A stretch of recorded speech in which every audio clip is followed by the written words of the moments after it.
हर किसी के मन में ये सवाल जरूर आता है कि चारों धामों के आखिर पुजारी किस तरीके से बनाए जाते हैं। तो आज हम बात कर रहे हैं बद्रीनाथ धाम की कि आखिर किस तरीके से बद्रीनाथ धाम के पुजारी का जो है चयन किया जाता है। देखिए, बद्रीनाथ धाम चार धामों में से एक। बद्रीनाथ धाम लगभग 2100 मीटर की ऊंचाई पर स्थित है, जहां से जुड़ी धार्मिक मान्यता ये कहती है कि मंदिर में जाने से व्यक्ति के सभी पाप धुल जाते हैं और उन्हें मोक्ष प्राप्ति होती है। बद्रीनाथ फिलहाल इस वक्त चर्चा में है और वजह है वहां के नए मुख्य पुजारी के नाम की घोषणा। देखिए, आपको ये बता दें कि बद्रीनाथ धाम के मुख्य पुजारी को रावल कहा जाता है। वर्तमान पुजारी रावल ईश्वर प्रसाद नंबूद्री ने त्याग पत्र दे दिया है। उनकी जगह अमरनाथ नंबूद्री लेंगे और वो 15 जुलाई से भगवान बद्री विशाल की पूजा अर्चना करेंगे। ईश्वर प्रसाद नंबूद्री 14 तारीख को बद्रीनाथ धाम से विदा हो जाएंगे और बताया जा रहा है कि उन्होंने अपने इस्तीफे के पीछे पारिवारिक व्यस्तता और अपनी हेल्थ का रीजन दिया है। लेकिन खास बात यह है कि रावल और नायक रावल का चयन दक्षिण भारत में ही नंबूद्री परिवार में किया जाता है और वहीं से यह तय होता है कि बद्रीनाथ का आखिर मुख्य पुजारी कौन होगा। लेकिन क्या आप जानते हैं कि नए रावल बनने की आखिर परंपरा क्या होती है? तो चलिए आसान शब्दों में आपको समझाते हैं।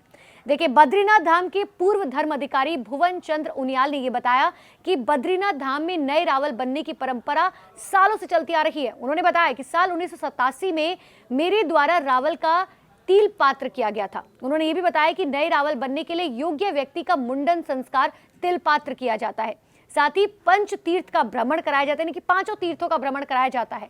और इसके बाद बद्रीनाथ धाम में तप्त कुंड, अलकनंदा नदी, नारद कुंड, प्रहलाद धारा, कुर्म धारा, ऋषि गंगा में नए रावल का स्नान कराया जाता है, यानी कि सभी अनुष्ठान पूरे किए जाते हैं।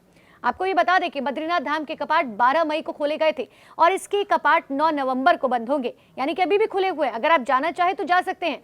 बद्रीनाथ धाम के साथ साथ अन्य 3 धामों के प्रमुख मंदिरों के कपाट भी सिर्फ 6 महीने के लिए खुले रहते हैं, यानी कि सर्दियों में 4 धाम के मंदिरों के कपाट पूरी तरह से बंद रहते हैं। आपने कई बार आमतौर पर तस्वीरें देखी होंगी कि आखिर केदारनाथ, बद्रीनाथ में आखिर किस तरीके से बर्फ पड़ती है। और कहा तो ये भी जाता है कि बद्रीनाथ धाम में खुद भगवान विष्णु का वास है।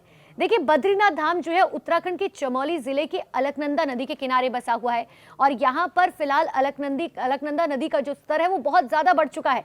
हालांकि ये भी कहा जाता है कि यहाँ पर खुद स्वयं भगवान विष्णु का वास है। बद्रीनाथ धाम में श्री हरि का विशाल मंदिर है, जहाँ श्री नारायण विश्राम करते हैं। और कहा तो ये भी जाता है कि भगवान विष्णु ने स्वयं यहाँ पर बद्रीनाथ धाम की स्थापना की थी। बद्रीनाथ धाम में भगवान विष्णु नर और नारायण के रूप में विराजमान है। उनके साथ माता लक्ष्मी, गणेश जी, उद्धव जी और कुबेर जी की पूजा होती है। धार्मिक मान्यताओं के अनुसार जो भी 4 धाम की यात्रा पर जाता है उसे बद्रीनाथ धाम जरूर जाना चाहिए। कहा तो यह भी जाता है कि केदारनाथ की यात्रा के बाद बद्रीनाथ आने से व्यक्ति के सभी पाप नष्ट हो जाते हैं और उसे मोक्ष की प्राप्ति होती है।